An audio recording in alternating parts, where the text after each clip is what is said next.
Not మైమోజా ప్యూడికా లజ్జావతి లేదా అత్తిపత్తి అని పిలుస్తాము. దీనికి చాలా మెడిసినల్ వాల్యూస్ ఉన్నాయి. దీని యొక్క వేరు పేస్ట్ని మనము మోనోక్లోనల్ కోబ్రా లేదా నాగుపాము విషయాన్ని కూడా మనం వాడచ్చు.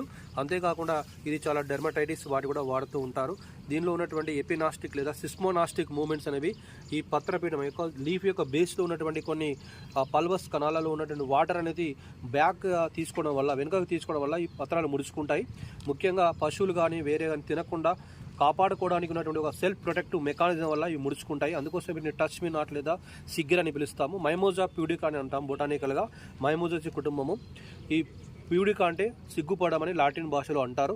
ఇది లెగ్యుమినేసి కుటుంబానికి చెందిన మొక్క కాబట్టి దీనిలో వేరు వ్యవస్థ ద్వారా బుడిపల ద్వారా నైట్రోజన్ కూడా ఆ ప్రాంతంలో ఎన్రిచ్ చేస్తుంది. కాబట్టి చాలా మంచి ఔషధ గుణాలు మరి నైట్రోజన్ను పెంచేటువంటి మొక్క ఇది. బొటానికల్ కూడా ఈ యొక్క ఎపినాస్టిక్ మూమెంట్స్ని అధ్యయనం చేయడానికి మనం తెలుసుకోవచ్చు. చాలా ఇంట్రెస్టింగ్